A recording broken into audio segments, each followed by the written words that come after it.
నమస్తే, welcome to our channel. నేను మీ ప్రియాంకారావు.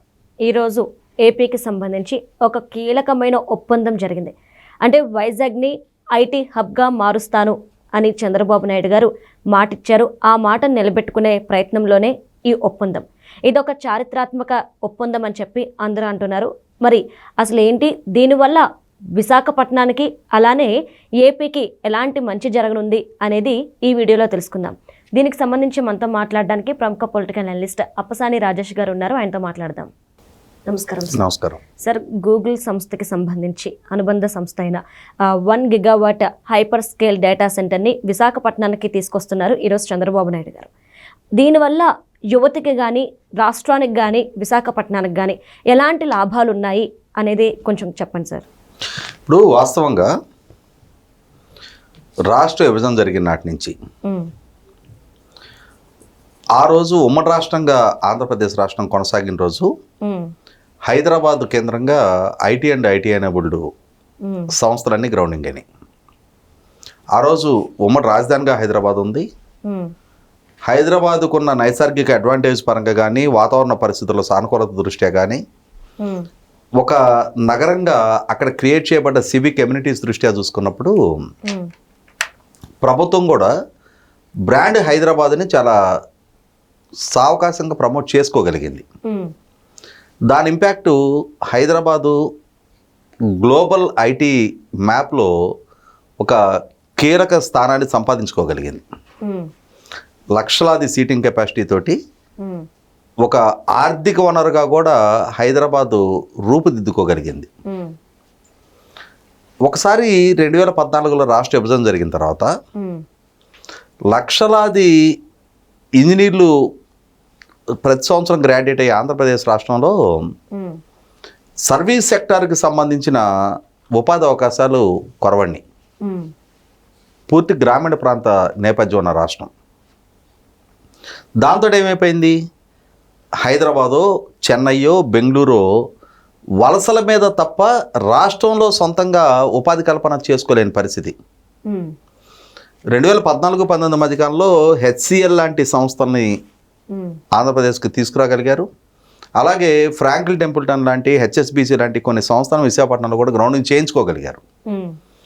కానీ జగన్మోహన్ రెడ్డి గారి ప్రభుత్వ హయాంలో ఆ చొరవ కొనసాగించిన పర్యవసానం రాష్ట్ర యువత వలసల మీద మాత్రమే ఆధారపడాల్సిన పరిస్థితి.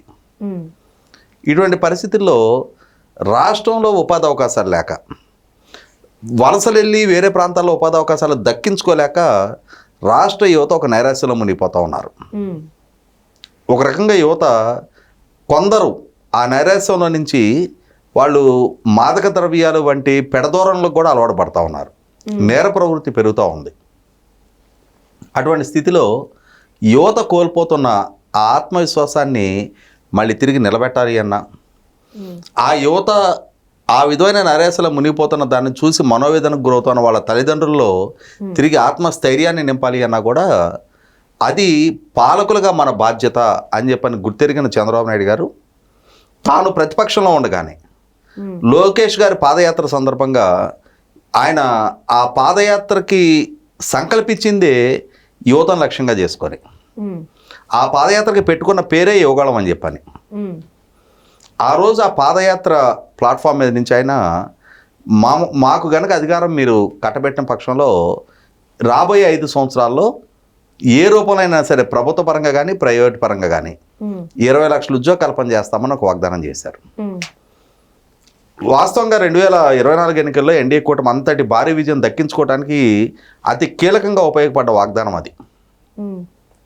మరి వాగ్దానం అయితే చేశారు, 20 లక్షల ఉద్యోగ కల్పన చేస్తానని చెప్పని. మరి దాన్ని నెరవేర్చుకోవాలి అని అంటే కనీసం 30 లక్షల కోట్ల పెట్టుబడులు రావాలి రాష్ట్రానికి. 30 లక్షల కోట్ల పెట్టుబడులు రావాలి అని అంటే మరి దానికి కావాల్సిన యాంబియన్స్ సెట్ చేయాలి. మెరుగైన ప్రభుత్వ పాలసీస్ ఉండాలి. ప్రాపర్గా రాష్ట్రాన్ని బ్రాండింగ్ చేసుకోవాలి. Road infrastructure, port infrastructure, rail infrastructure, airport infrastructure, power availability, మెరుగైన హ్యూమన్ రిసోర్సెస్, వీటిని అన్నింటినీ సమాయత్తం చేసుకోవాలి. భూమి, నీరు సక్రమంగా సకాలంలో కంపెనీలకు అందించాలి. అన్నిటికన్నా ముఖ్యంగా మెరుగైన గవర్నెన్స్ ఉండాలి, స్థిరమైన గవర్నెన్స్ ఉండాలి, శాంతి భద్రతలు కాపాడబడతా ఉండాలి.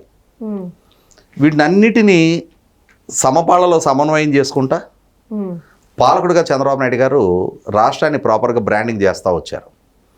దాంతో ఈ 16 నెలల పరిపాలనలో సుమారుగా 10-11 లక్షల కోట్ల రూపాయల పారిశ్రామిక ఒప్పందాలు ఖరారైనవి. ఇవన్నీ ఒక ఎత్తు ఇప్పటివరకు జరిగిన ఒప్పందాలు. ఇప్పుడు ఈరోజు జరిగిన ఒప్పందం మీరు ఇందాక చెప్పినట్టుగానే గూగుల్ ద్వారా ప్రతిపాదించబడ్డ $15 బిలియన్ డేటా సెంటర్, గూగుల్ అనుబంధ సంస్థ రైడెన్ ద్వారా $15 బిలియన్ ఇన్వెస్ట్మెంట్ అనేది చాలా హ్యూజ్ ఇన్వెస్ట్మెంట్. వాస్తవంగా 2014-19 మధ్య చంద్రబాబు నాయుడు గారి పరిపాలన హయాంలో కూడా ఆనాటికి దేశంలో అతిపెద్ద FDI కియా ప్లాంట్ ఆంధ్రప్రదేశ్ రాష్ట్రంలోని గ్రౌండింగ్ అయింది. మళ్ళీ ఇప్పుడు దేశంలోనే ఇప్పటి వరకు కనీ విని ఎరుగునంతటి పెద్ద investment, single largest investment 15 billion ఇప్పటిదాకా భారతదేశంలో ఇప్పుడు రాలా FDI. అంటే ఇప్పుడు మనకు ఆంధ్రప్రదేశ్ రాష్ట్రంలోనే NTPC ద్వారా గ్రీన్ హైడ్రోజన్ ప్రాజెక్టు 185,000 కోట్లు శంకుస్థాపన అయింది. 160,000 కోట్ల రూపాయల ఆర్సెలర్ మెట్టలు ప్రతిపాదన ఆమోదం పొందింది. 95,000 కోట్ల రూపాయల BPCL రిఫైనరీ ఆమోదం పొందింది.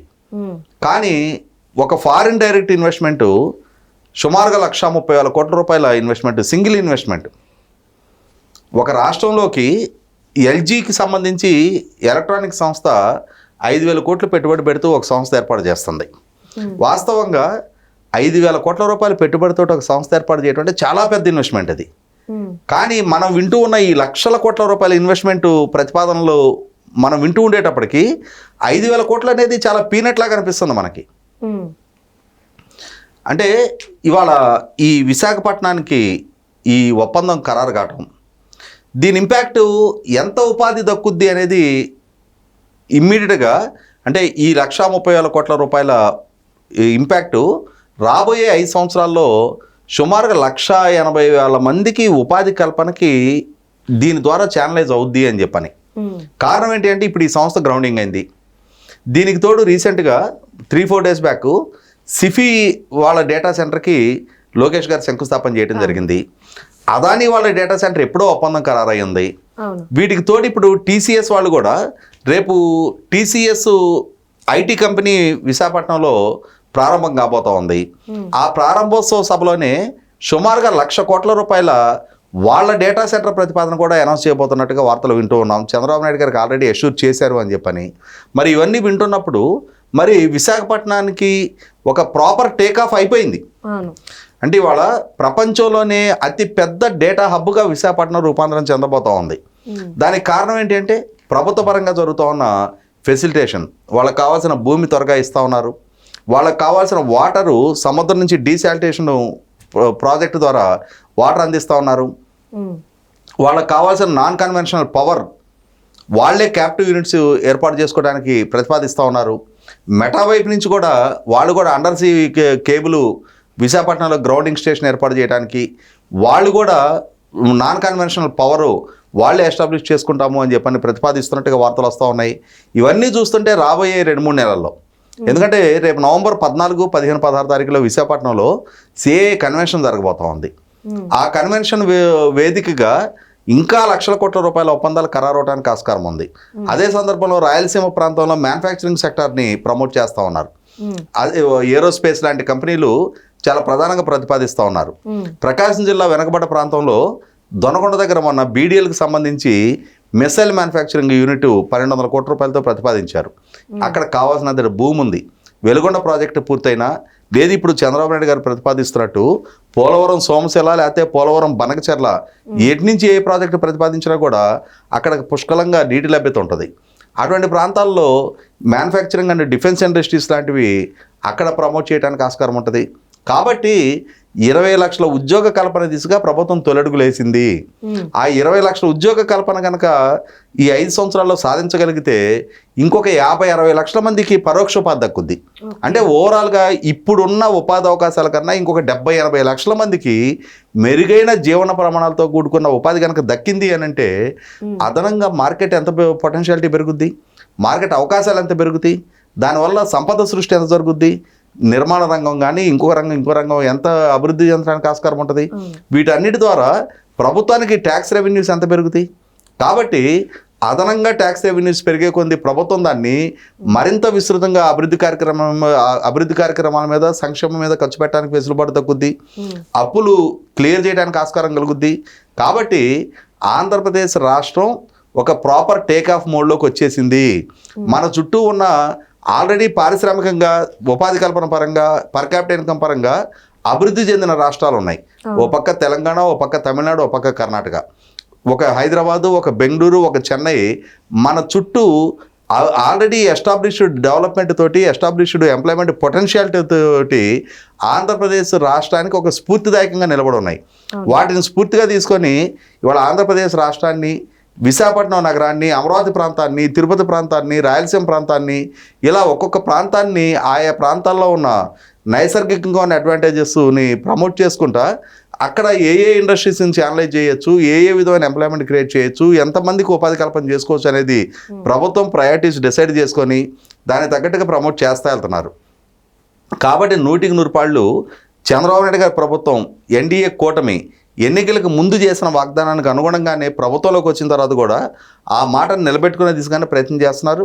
20 లక్షల ఉద్యోగ కల్పన అనేది 100% సుసాధ్యం చేసి ఆ ఫలాలని రాష్ట్ర ప్రజలకు బహుమతిగా ఇవ్వడానికి తాగిన భూమిక ఈరోజు జరిగిన ఒప్పందం ద్వారా సాకారం అయిందనేది వాస్తవం. ఎందుకంటే 2029 నాటికి ఒక్క విశాఖపట్నంలో ఐటీ అండ్ ఐటీ ఎనేబుల్డ్ ద్వారానే 5 లక్షల మందికి ఉపాధి కల్పన చేస్తామని చెప్తున్నారు. మరి ఆ పక్కనే ఆర్సిలర్ మెటల్ స్టీల్ ప్లాంట్ వస్తూ ఉంది, గ్రీన్ హైడ్రోజన్ ప్రాజెక్ట్ వస్తూ ఉంది, ఇంకా ఎన్ని ప్రాజెక్టులు ఆయా ప్రాంతాల్లో రాబోతూ ఉన్నాయో. వీటికి తోడు ఇప్పుడు ఈ మధ్యకాలంలో కొత్తగా ఇంకొక డిమాండ్ వస్తూ ఉంది. అంటే ఈస్ట్ వెస్ట్, కృష్ణా, గుంటూరు, ప్రకాశం జిల్లాలు కొంత నిర్లక్ష్యానికి గురవుతున్నాయి. అక్కడ రాయలసీమ మీదో ఉత్తరాంధ్ర మీదో చేసిన ఫోకస్ ఈ 5 జిల్లాల విషయంలో కొంత తగ్గింది అన్న అసంతృప్తి కొంత ఆయా ప్రాంత ప్రజల్లో వ్యక్తమవుతూ ఉంది.